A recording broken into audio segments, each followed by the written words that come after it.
colleague Mickey is sort of on the logistics of answering questions if people have questions that are not content questions.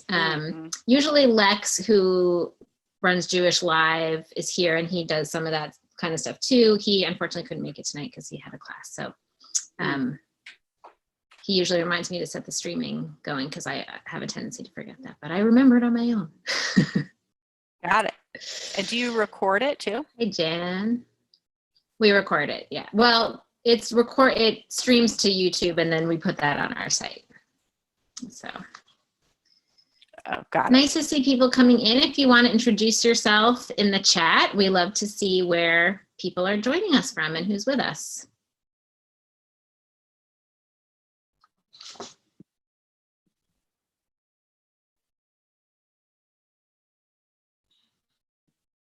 Hi, Dad. Just saw my dad signed in. Nice. Yes, it's been nice. We've had a lot of parents join us, parents and other folks. Hi, Trisha. Hi, Carol.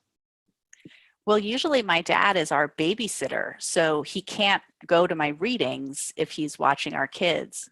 So this is quite nice. Nice. Hi, Marilee. Hi, Barbara. Hi, Maxine. Nice to see everybody. I feel like I am with people even though I can't see you all.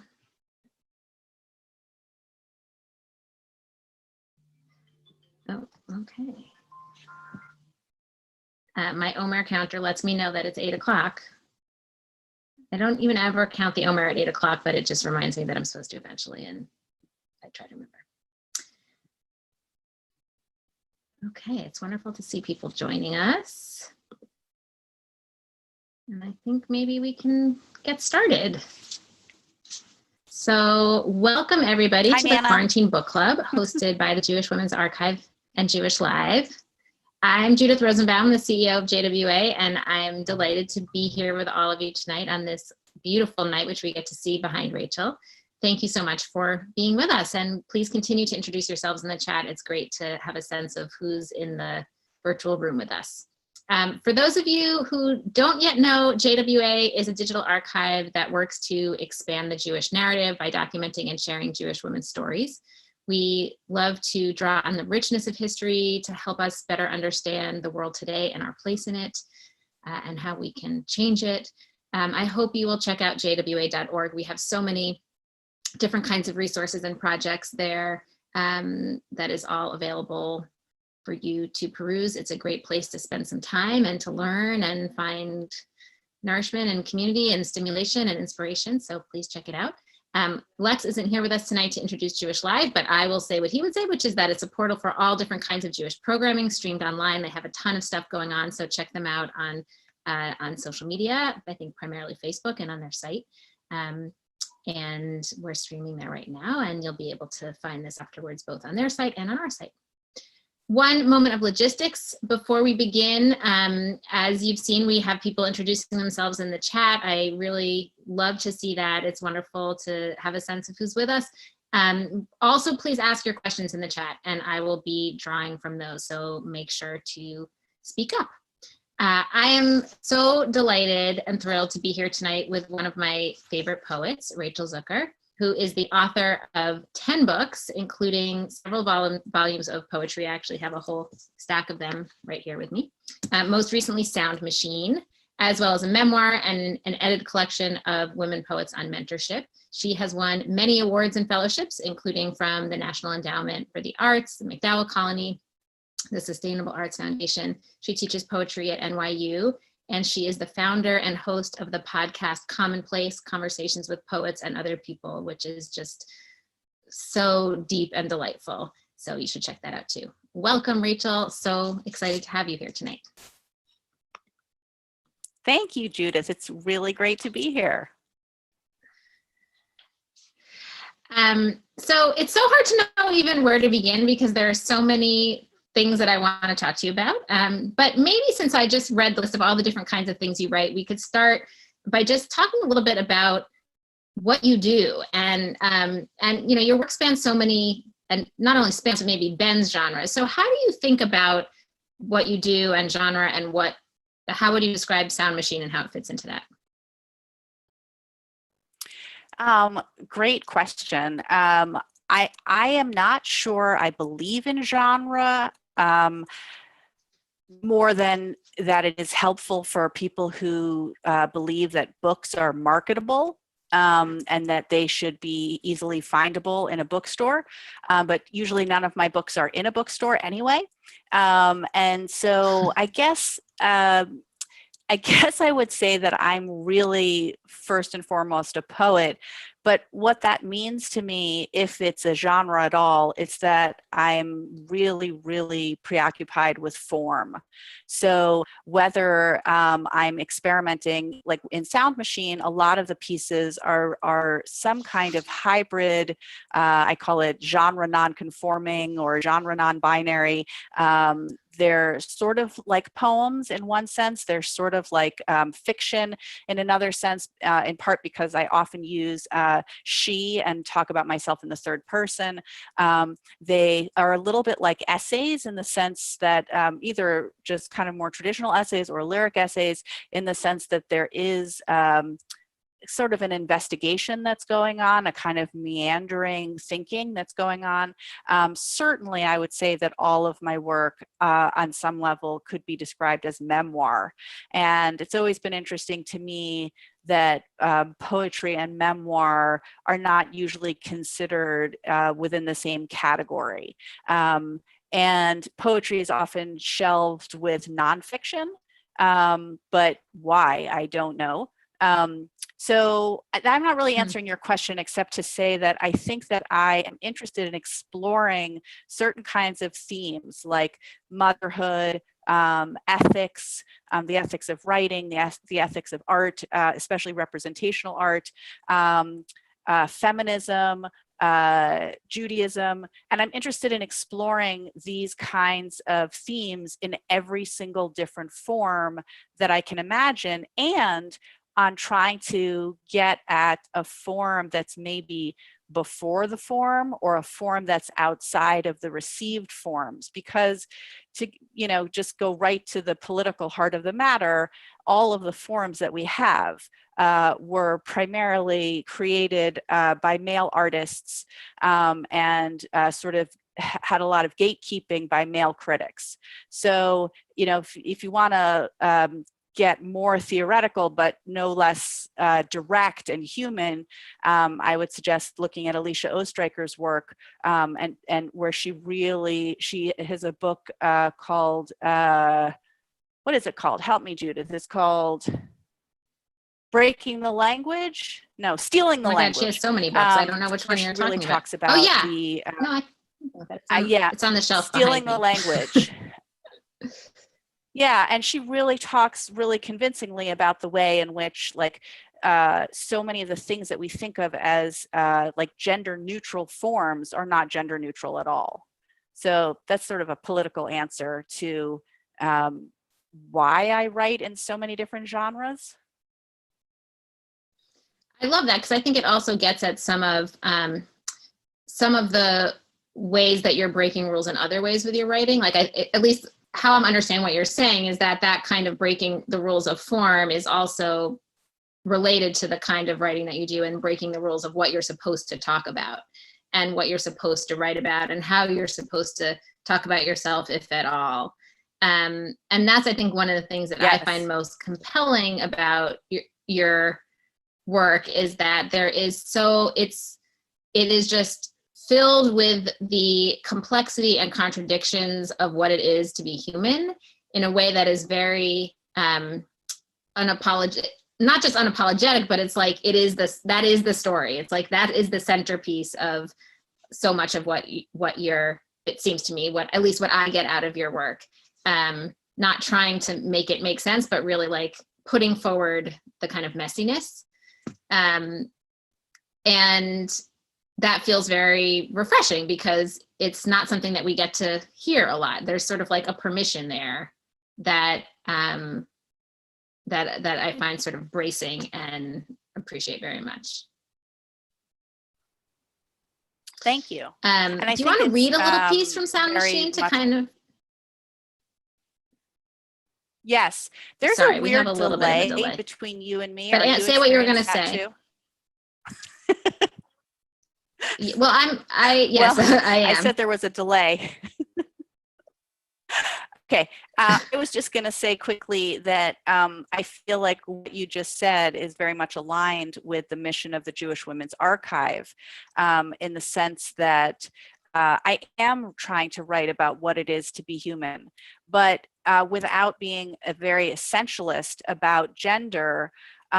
I think that there's very little written about what it is to be a woman, or what it is to be raised as a woman, or identify as a woman, especially as a Jewish woman, by Jewish women and Jewish artists. And so, and it's both a problem of creation and of access. And so that, I think that to grow up as a Jewish woman, to identify as a Jewish woman without access to like a history of like lives described by other people who saw themselves in that way, can make you feel very alone, can make you feel very, unincluded. And so, yeah, I just wanted to say that. I would love to read. Can I, while you're opening that and while you're paused on my screen, can I just add one thing to what you said, which first of all, I love that you can, I don't even have to make the plug for JWA because you did it for me. But I think also one of the things that's come up, and it's come up actually before in the Quarantine Book Club a number of times. So I feel like it's maybe a theme that's we need to keep exploring, is that the absence of records of women's experiences, or the absence of, the voices or knowledge that we have about women's lives, is both a very painful absence and a real loss, and also gives us room for creativity. It kind of opens up a space to step into and fill in maybe ways that we wouldn't, it gives us permission to do things we wouldn't have permission to do if there was already a set structure. And maybe that's also part of what you're saying about being a woman poet. Like, you're already breaking the rules, so it gives you permission to break more rules. But also the absence kind of creates space for filling it with something new. Absolutely. And I've heard that from a lot of women writers that I've spoken to, some version of no one knows what a woman is. And not the kind of like typical, like, oh, women are so mysterious and unknowable, but the sense of like, it hasn't yet been fully explored. I don't think masculinity or manhood has been fully explored either by any sense. But I think that there is a lot of permission and a lot of room to make new forms, to break forms, to say, these forms weren't made for me and they weren't made by people like me. And so I can reject them. I think it is, just to say one other thing, you're one of very few people in the world who has appreciated the anthology Women Poets on Mentorship. But one of the things at the heart of that book was to think about, like, is there something that's changed? See, I mean, I'm so embarrassed about the cover, but we can leave that aside. Not my choice. But the question was like, my generation of women poets and male poets was really the first who women mentors, women who were teaching them, who were writing them, living female mentors. And the women in that generation really did not have that. Maybe they had one or two, but it was not more than that. And so, most of them had nothing. And they certainly did not have examples or mentors of women who had children and also were professors, famous writers, able to be mentors. And so the question that I was interested in trying to document was, is there something different in the nature of mentorship than in the more masculine sort of traditional Harold Bloom model of the anxiety of influence? And every woman, I mean, we didn't ask women to write this, but in every essay, there is some kind of sense that this relationship was life-saving, that there was something about the mentorship that was like throwing out a life raft, rather than, kill the father. Like, I can't be in the world without killing you. And again, there are very tricky things about getting so essentialist, but I think that there are some different forms, and there are some different opportunities, and there certainly are different relationships that are possible, that haven't been really fully explored. And I think that's really important. And I think that, I don't know, I just love the way the JWA puts those examples out there. It's very inspiring to me. Yeah. Thank you.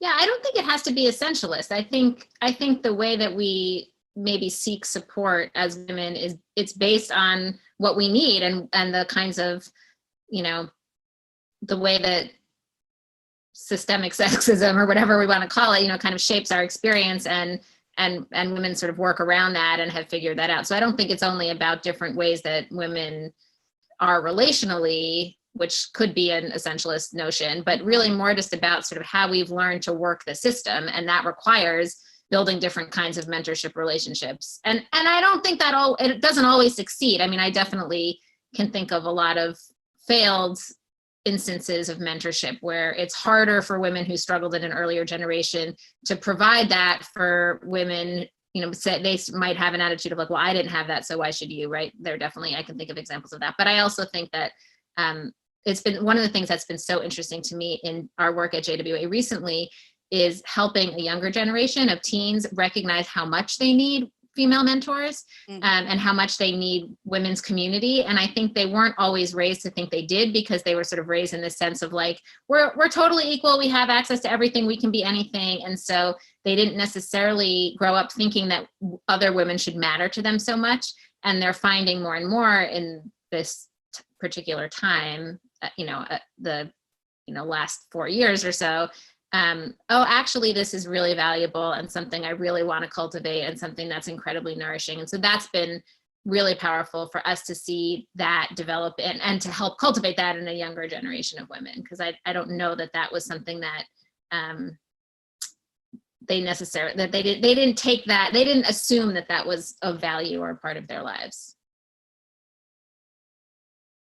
Yeah, and I would even say that I do have some optimism and hope that this pandemic, I know we're not supposed to talk too much about the pandemic, but that this pandemic might actually lead to a different kind of community and a different kind of mutual aid, a different kind of solidarity that is more in line with what both of us are describing as a kind of more traditionally female focused, female oriented model of community and support, rather than a lot of hierarchy, a lot of sort of top down, that's not working super well for people right now. And it may be that we come out of this with a system of care and caretaking that looks more like what has been unofficially practiced, since the beginning of time amongst women who know that they have to help each other or they're not going to make it. Yeah, I mean, and I think there are so many things we see.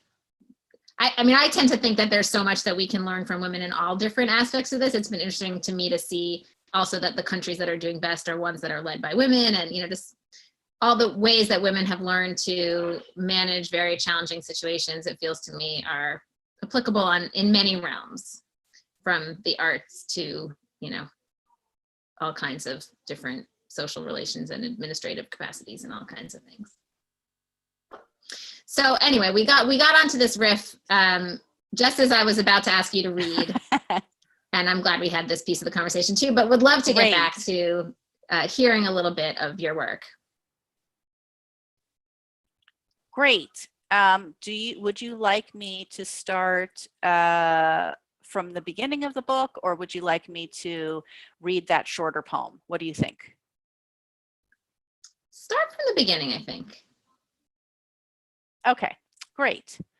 So, we just went from the super kind of philosophical abstract to what may seem like a big shift to the sort of very domestic, very specific, very personal, perhaps you might think very mundane. But maybe I would ask that people, as I start to read from the very beginning of the book, think about, is there any connection between a woman sitting in her child's bedroom night after night, dealing with how to help him fall asleep, and these larger social, political concerns. So this is the first piece in the book. I won't read the whole thing. A lot of the pieces, as I said, are almost like between poems and essays and are quite long. And so I'm going to act like I'm a fiction writer, which I'm not, and just read a little bit and then stop and we can talk again. Song of the Dark Room. So it is he brings me into practice. The addressee becomes the room, the quiet, the space in which he needs me to assuage. So it is. I cannot know the room of his suffering. My presence makes this a room with mother, where sleep is possible. The room suffers me, but does not cause me suffering. Mostly. Not quite prisoner, not quite warden, mother. His fear teaches me. Assuage is how I put my time in. This is as good a place as any to be, is it? Toys and books and hours, pulling words from books and putting them into the air. I resist the room's quiet embrace. It has no embrace. It is inanimate. I resort to technologies and count down minutes. I try to leave a residue or a mother echo that might make this a room where sleep is possible. My desire for escape ruins everything.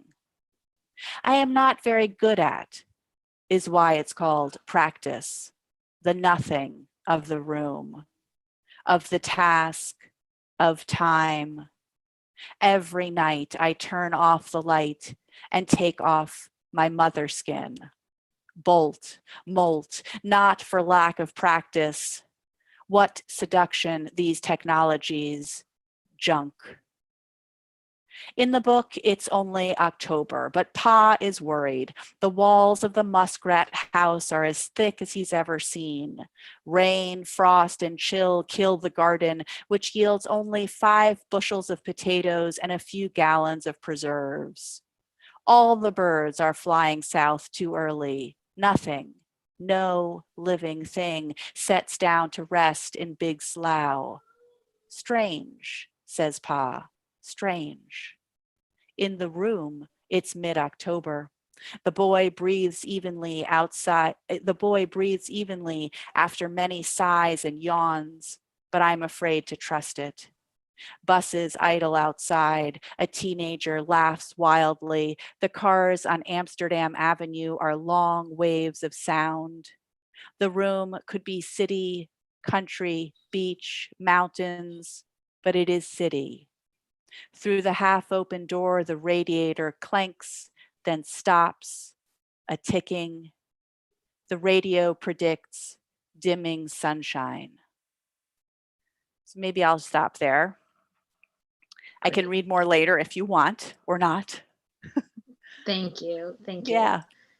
As I said to you when we were talking earlier this week, I have a kid with anxiety and spent years of nights and hours every night sitting with him. So that poem particularly resonates with my experience. Yeah. And so much of your poetry is about sort of motherhood and what it's like to be a mother and an artist and what the relationship is between those things. And I'm wondering also how you think about the Jewish mother in particular as you're writing about motherhood, and whether you see yourself sort of in relationship to that stereotype. Well, first of all, I mean, I think there's more than one stereotype, but You invited me so lovely. I accept every invitation you offer me because it's always worth it. And I wrote a piece that was way too long about Sound Machine for the JWA online Jewish book club. And I got into this whole rabbit hole of writing about the marvelous Mrs. Maisel. And so I was thinking a lot about Jewish stereotypes, and particularly stereotypes of the Jewish mother as like wanting to overfeed, being loud, being a martyr, being, rather booksome, but also very caretaking, very protective, very resourceful. I would say these are some of the stereotypes. And I guess to some extent, my family is not observant. My youngest son's bar mitzvah is coming up. We're going to do it online, as many people have been doing, but we're not Shomer Shabbos. I went to yeshiva, and let's just say it didn't take. But I do consider myself extremely identified as a Jew, and I consider my family to be very influenced by Jewish teachings, and sort of Jewish thinking and Jewish culture. Like we're religious secular Jews in the sense that we are religious about our secularism. And so and I think that I have managed to find a place after a long time in which I can be a feminist and feel connected to my Judaism. But it has taken a very, very long time. It has not been easy. I think for me, the feminism has mostly come first, and then through feminism, I've been able to kind of appreciate and go back to Judaism. And I think part of that, again, is of not having very many feminist Jewish role models other than like Alicia Oestreicher and Adrienne Rich, and not having very many models of like what that life would look like. And I also think it's significant that I'm in a heterosexual relationship and have 3 sons. And so I'm the only, except for my puppy now, but the puppy is very non-binary. But I'm the only female person. So whatever expression of Jewish femininity or Jewish femaleness there is, it's me in this context. So I don't know, that's a very long-winded way of saying there is a lot about being a Jewish mother. I normally live on the Upper West Side, and I was like, how did I end up in this life? Like, I thought I was going to be this big rebel and have a weird, adventurous artist life. But there was another part of me that always wanted to, grow up and have 4 boys, all with J names, and start a school and stay home. And so I think that there was always this big conflict in me. And I think part of the conflict was in not ever seeing, what it would look like to balance these different parts of myself that are so important. And frankly, they don't balance super, super well. They're often in conflict.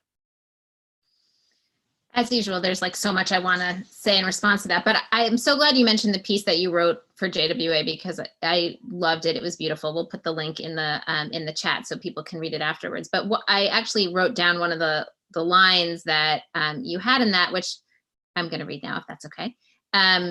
You were sort of explaining what kind of poetry you write. And you said sort of towards the end, I write the kind of poetry that proves I exist, that I, a daughter, wife, and mother, living a life of great privilege and difficulty at a moment in history when my body is both cherished and reviled, empowered and corseted by my gender, guided by and away from Jewish belief and sensibility, tried to love and care for others, and tried to speak the truth even when it wasn't funny. So first of all, I love the contradictions that are kind of baked into that statement. And And I love the idea of sort of trying to write yourself into existence in some way, or prove that you exist through writing, because I think that to me is so caught up also in the mother question, which I think comes out in that poem the piece of the poem you just read too, the sense that like the mother is at the center and like absolutely essential and needs to be there, and yet is also sort of like not, isn't seen in some way, or is not at the center of how, sort of like expected to be on the sidelines as well as at the center. Am I making any sense? Yeah, absolutely. And how, I think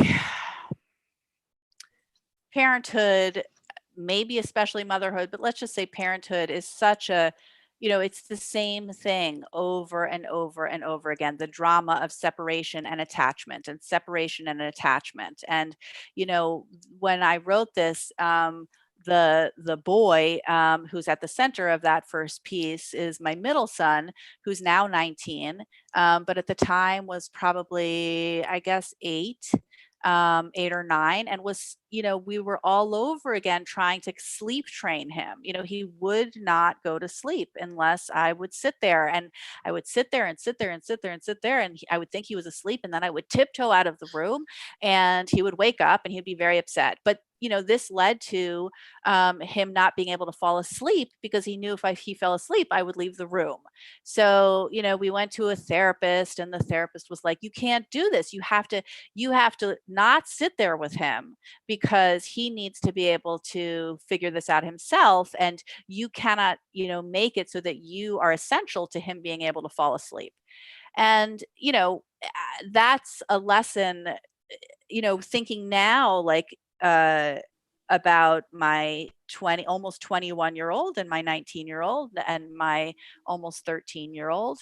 How do you show caring, love, support for your children who you would, who I would do anything for, but not become the part of their life that makes it impossible for them to be resourceful, for them to be adaptive, for them to have their own courage, for them to separate, right? And, it's so bizarre to go from that.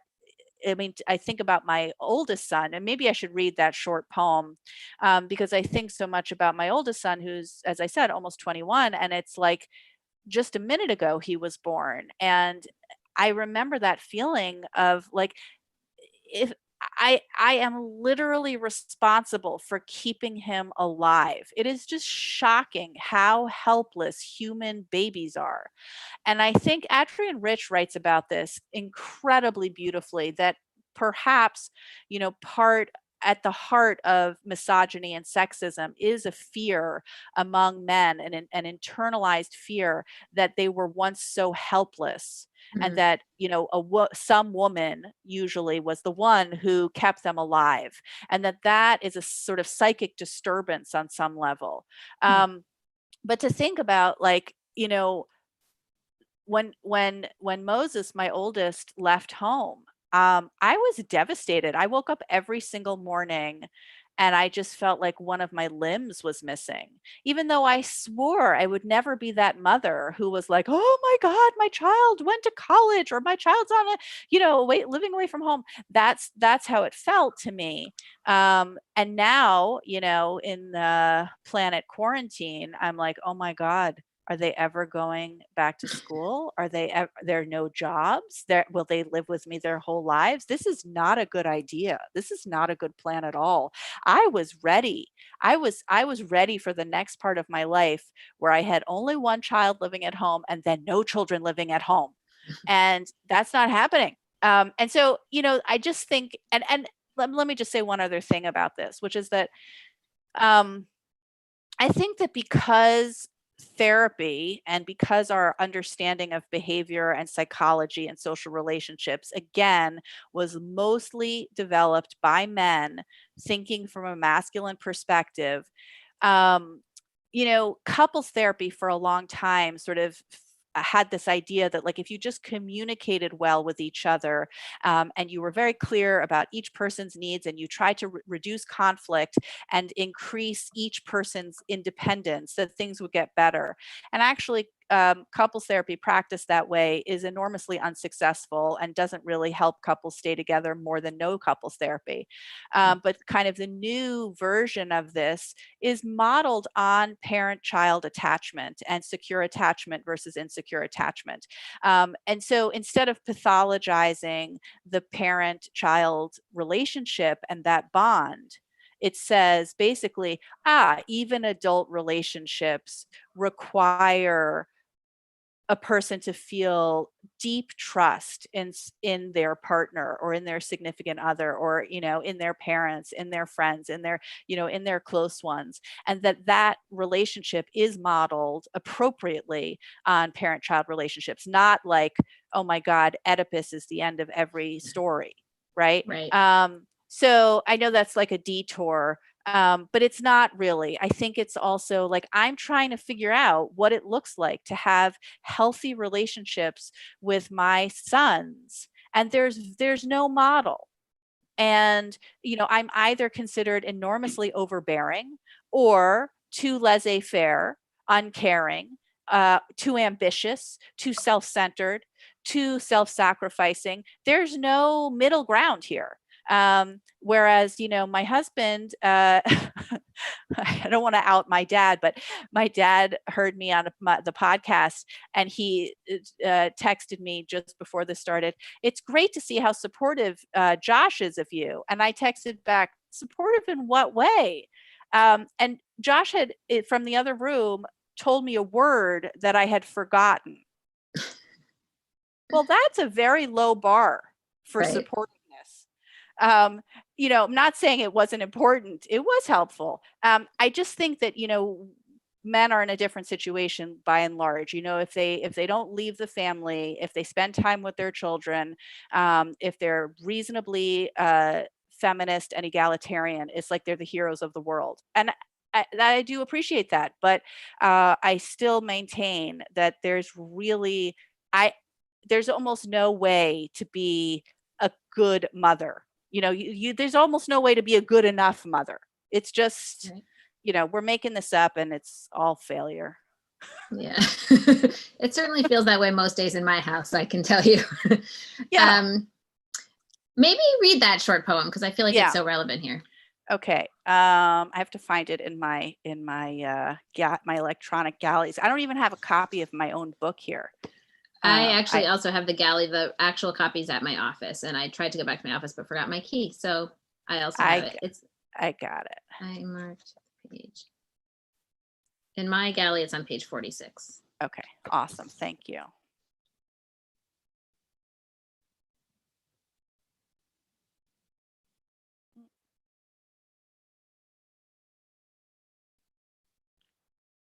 don't know why it won't let me search it. Here it is. Okay. So this piece is very short, unlike most of them, and it's called Hours, Days, Years, Unmoor Their Orbits. And I wrote this when my oldest son was probably about 11, so quite a while ago. Tonight, I'm cleaning baby portobellos just for you, my young activist.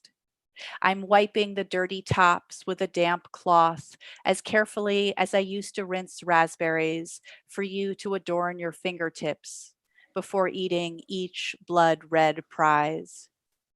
These days, you rarely look me in the eye, and your long shagged hair hides your smile. I don't expect you to remember or understand the many ways I've kept you alive, or the life my love for you has made me live.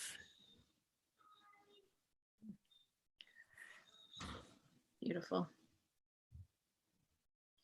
Do your kids read your poetry? Such a good question. Yes and no. Mostly no. The oldest one, so my third book, I think, is called The Bad Wife Handbook. And, you know, I have like a lot of copies of all of my books in my New York apartment because poets are basically traveling salesmen. Yeah, there you go. And I remember one morning I came out and Moses was sitting on the couch reading it, and he he could read. So I don't know what I thought, why he wouldn't pick it up and read it. And I said, oh, I was a little taken aback. And then I went into a whole explanation about the bad wife was also sort of a comment on, what a good wife is supposed to be. And Moses is very anti-establishment. And, you can't find a more ardent feminist than him. So he was totally with me on that, but on the other hand, there were some other things about being a bad wife in that book, and a lot of stuff about him.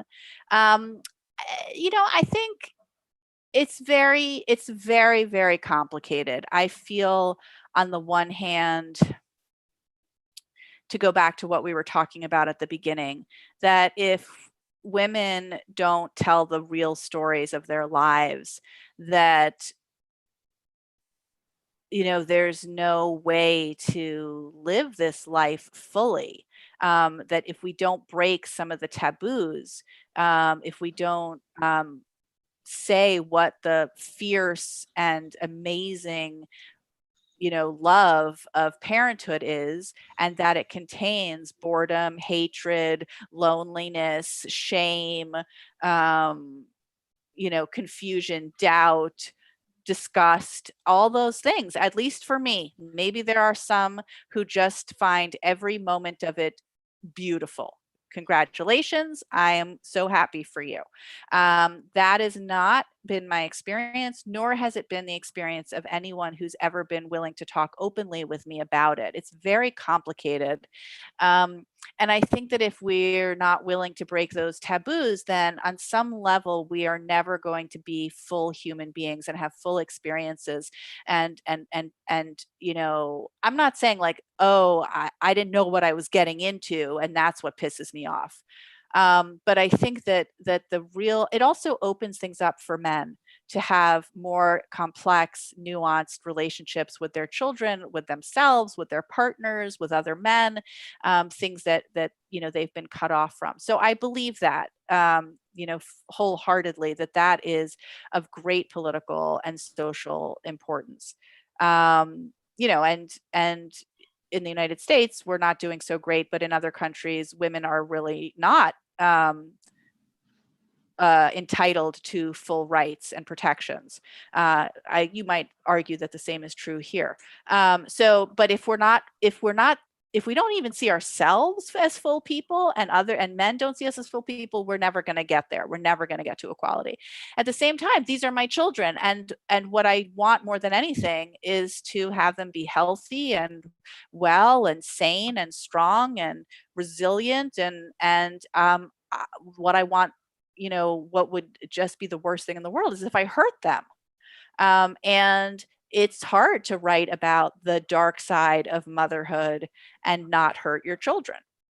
I think that my kids do understand, and we've spoken about it, especially with my older sons, but all of them understand that I'm really writing about my experience of motherhood. I'm not writing about their experience. I don't really understand their experience. I will also say that whatever else they end up thinking about me, they will know that I was paying attention. I may have misunderstood, and I may have cared about the wrong things, and I may have done and said the wrong things, but I was really, really paying attention. And I was really, you could say that all of my professional work, as well as the sort of central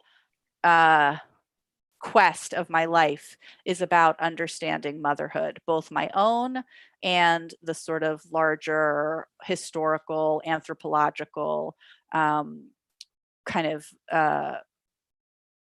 great mother archetype. And my kids know that.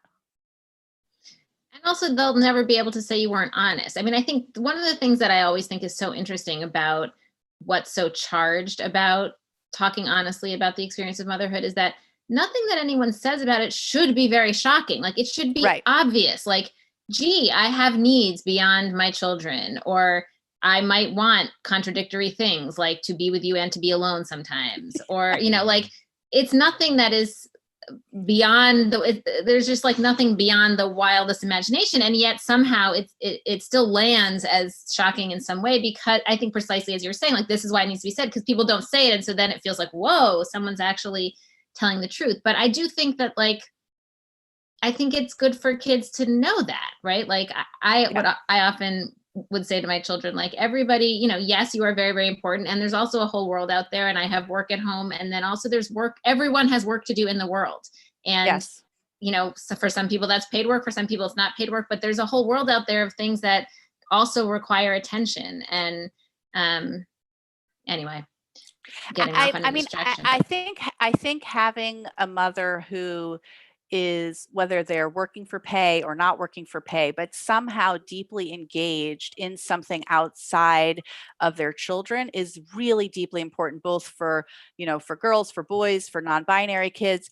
I think that my work can get a little tricky because, you know, some people worry that my kids may feel like guinea pigs or like lab rats or something, like, because there's so much kind of transparency, and that it's so much like about them, you know, their names are in it a lot of the time, you know, their ages, identifying details, like, you know, and that's, you know, that's really interesting to me, you know, thinking about that kind of attention and that kind of interest, both as a real form of love, but also as really problematic, as really ethically problematic, and a violation of their privacy.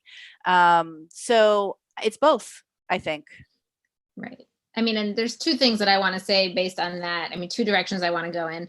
One is, like, I love this piece about, like, paying attention, because I think somewhere you actually say, like, poetry is the art of paying attention, right? Is that, am I recalling that correctly? Yeah. So I love that idea that it's like, it's an art. It's not, paying attention is not just a practice. It's really an art. And you can be good at it, or you could not be good at it, or you could be willing to practice it or not practice it, or you can kind of refine it or not. And that there's something beautiful that comes out of it. It's not just taking in information, it's also making something out of it. But the other thing that I wanted to say about that is that you actually have done a lot of work on the kind of ethics of talking about real people in art. Do you want to talk a little bit about your new book that's coming out, and some of what's, you know, some of the ways you're grappling with that? Sure. I mean, super briefly, because I could talk about this for 5 hours. I was given this incredible opportunity by Wave Books. It was the Bagley Wright Lectureship Series, which is connected to Wave Books, to write and deliver lectures. And I wrote them in 2015, 2016. And it was just like, write about what matters to you about poetry. And I ended up writing about the history of confessional poetry, photography, the poetics of motherhood, which was an essay that I wrote leading up to the Trump election, which I didn't think was going to be the Trump election. And then kind of at the heart of the book is the ethical sort of ramifications of writing about or representing real people in art. So questions exactly like, you know, is it okay? You know, because there are some writers who won't write about anybody who's alive. There are some writers who won't write about anyone without their consent. There are some writers who will write about anyone and anything, and they feel like that's okay. And I don't come to any conclusions for other people, any hard, fast conclusions. I do end up sort of saying or like investigating and thinking through my desire for guidelines. And thinking through like why there's been so much resistance to guidelines, and why there's been so much misogyny and sexism and homophobia and certain kinds of gatekeeping around a kind of literature which tells personal stories, which makes the personal public. And so that's where the sort of the history of confessional poetry comes in. But I think that the desire for guidelines is like, you know, journalists have a set of guidelines for ethics. They don't always follow them, but there are. What would be lost if poets did have a set of guidelines? So I go through all of that, and hopefully the book will be out. It was supposed to be out in 2020, but it's not quite done. I have a tendency to write too much, and so we're trying to deal with that. I hate leaving anything out. It feels like picking a favorite child. It's just awful. So yeah, that's kind of the basic structure of the book. And a lot of it was also about like my own particular history of hurting other people with my writing, but still believing that there is great value in telling the truth, in being provocative, in saying things people don't want you to say, in speaking truth to power. Yeah. Yeah, it's an interesting question around guidelines, because we started the conversation by talking about women writers, like just in writing, breaking the rules. So it's funny then to think about setting up new rules and the dangers of doing that, as well as this structure that sometimes is necessary to be able to work fully. Absolutely.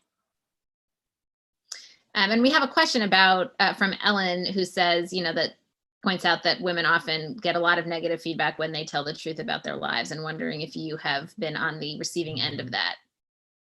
Absolutely. From the beginning, I've told this story a bunch of times, but I remember when I was graduating from Yale in 1994, I wasn't an English major because, first of all, other than Elizabeth Bishop, there were no women poets who were being taught at Yale at that time. In contemporary American literature, there were a few, but like you had to do like Pope, Spencer, Milton, whatever. Anyway, so I was a psychology major, but I still was like a really avid poet, and I submitted these poems for this big prize. And I remember this male professor coming up to me right before graduation and saying, I just really wanted you to know that we spent more time arguing about your work. I did not win the prize, by the way. We spent more time arguing about your work and talking about it than anyone else's. And some people just thought it wasn't even poetry. And that the horror. Yeah. And it was interesting because I think he thought he was saying something nice to me, but that comment, it's not even poetry, or it's not poetry, or it's too messy, it's too personal, it's too much about the body, it's too much about female concerns, so that's a whole set of criticisms that I've received from lots of different, too discursive, too narrative, too whatever. But then this other question about sort of telling the truth, very few people want anyone to tell the truth, especially if the truth is not exactly what the other person wants to hear. I also think there's something temperamental about it. And I'll tell the truth in a way that I'm sure will make my father, who's on listening, very uncomfortable. But a year ago, yesterday, I had an emergency hysterectomy, which nobody likes talking about, just as nobody likes talking about menopause, ever. It's shocking. I feel like every interview I give for the rest of my life, I just have to at least say the word menopause. It's like, how does it not exist in the world? Okay, sorry. Anyway, I had this horrible hysterectomy that I totally did not want, that I did not think was going to happen to me. I was like a healthy person, Okay, basically I was bleeding to death. I had to have the hysterectomy, maybe. And a while later, I read this amazing book by Jennifer Block, who wrote The Business of Being Born. No, not what was it called? I can't remember her first book, but her second book is called Everything Below the Waist, Why Healthcare Needs a Feminist Revolution. I highly recommend it. Anyway, I was reading it after I had my hysterectomy, and I was reading all these things I had not known before, and I was crying and I was very upset. And I said to my husband, oh my God, I'm learning all these things about, what's going on inside my body, and I don't even know exactly where, my ovaries are anymore, and I just want to know where they are. And he said, why would anyone want to read this? Why would anyone want to know what was happening inside their body? I don't want to know what's happening inside my body. And look, it's not that every difference between my husband and me is the difference between men and women. Like, we're also just two different people. But I think at the core of, like, if I have a central religion, it's like, of course I want to know what's happening inside my body. I want to know what's happening inside my body, outside my body, to every single human being in the world. I want to know what's happening in people's minds, in their souls, in their spirits. Is there a spirit? Is there a soul? What are my kids thinking about? I'm not trying to say like I'm intrusive, like I'm like, tell me what you're thinking, tell me what you're thinking. but that curiosity, I think, is at the heart of what's interesting to me about art. And so, I think that women get called self-indulgent, narcissistic, navel gazing, or exploitative if they're writing about their children, or these things in ways that, like, men often writing about the same kinds of topics or with a certain kind of like close microscopic look just get praised for that. So I think that there's like some of it is temperament, and some of it is history, and some of it is our expectations about what literature is for. I mean, I won't go down I won't get on the soapbox about what's that Norwegian guy? He's so good looking. Knausgaard. Oh yeah. Oh, he's the first person in the history of the world to write about children. Congratulations. Right. I mean, whatever.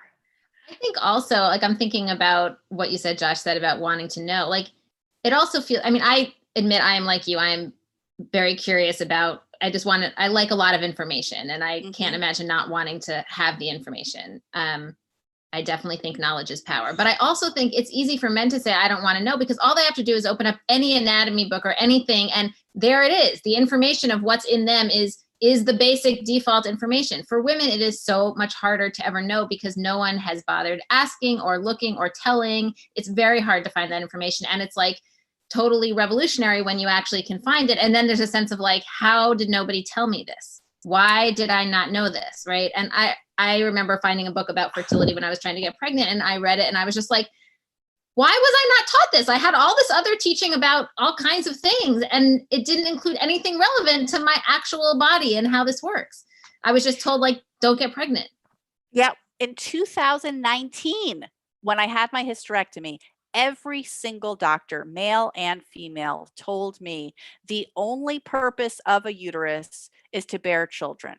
If you've had children, you don't need your uterus anymore. The truth is, the medical profession, thank you so much for saving our lives right now, knows almost nothing about female anatomy, even now. It's absolutely shocking. It is truly shocking. And Elaine calls out our bodies ourselves, which is such a godsend. There's a chapter in my dissertation about our bodies ourselves. My dissertation was about the women's health movement, so I could go on about this stuff for a very long time. And Darlene asked a question about what you would write about if you didn't have children. I think we're getting maybe a little taste of that, but is there anything else you want to say about that question? Well, first of all, I just want to say one thing, and I really appreciate that question, because sometimes when I talk about my books, my career, my interests, some people think that I am making a divide between mothers and women who are not mothers, and that I'm somehow privileging the motherhood experience over either the decision or the non-decision to not have children. And I need to be much more clear about that always, because I think what I'm talking about when I'm talking about motherhood is my own experience with radical long-term caretaking. But but people who don't have biological children or adoptive children also have that experience. They may have it with a parent, they may have it with a friend, they may have it with a loved one, they may have an experience of long-term illness. And I think that's what I'm really interested in, which is the connections between people. Motherhood being, in my life, the most extreme, most obvious, most inescapable example. I think I would probably write more about my husband. Would I have a husband if I didn't have children? I'm not sure. But I would probably write more about sex. I would probably write more about like human relationships. I think are at the root of it. I will also say that like you, Judith, never imagined that I would get a dog, and now I have a dog, and I'm living in Maine right now, and I'm trying to plant my first garden. And having spent almost my entire life in New York City, I've written a lot about New York City, and a lot of my work has a kind of poetics of high population density feeling. I think that I'm really excited to. I can't imagine really writing that much about the birds and the trees. Although, let me just say, I am very interested in the birds and the trees all of a sudden. And I think that there are other ways to be connected to the world that I'm just starting to explore.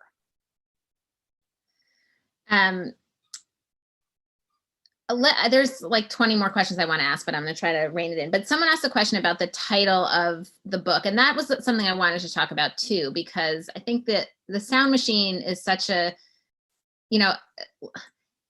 it's so interesting for someone who works with words and giving voice to something to then talk about, to give something a title of something that is basically, I can't think of the right word, but sort of drowning something out or Yeah. muffling. So I'd love to hear a little bit about that. Sure. I'm just going to like list a few things that it refers to instead of give you a précis.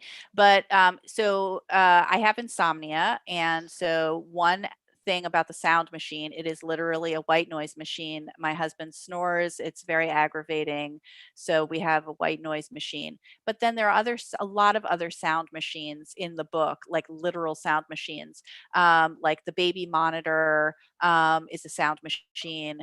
But then there are all these metaphorical sound machines as well. Like there's a sort of there's a preoccupation with being white, with whiteness, with how whiteness is working, and with the sense in the book that white people at this moment in history should really stop talking and should really listen.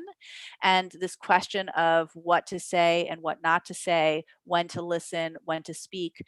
One of my sons kept saying to me basically for 5 years, you're not listening, you're not listening. So this question came to me of like, am I a sound machine? Is poetry a sound machine? Is the human voice the one thing that is not mechanical? Or was my whole reason for being in this life basically to make a sound, to be a sound machine? Is it part of my nature, or is it part of my non-nature? So I think that there are all of these kind of valences to that title, and it's meant to kind of lead in many, many different directions.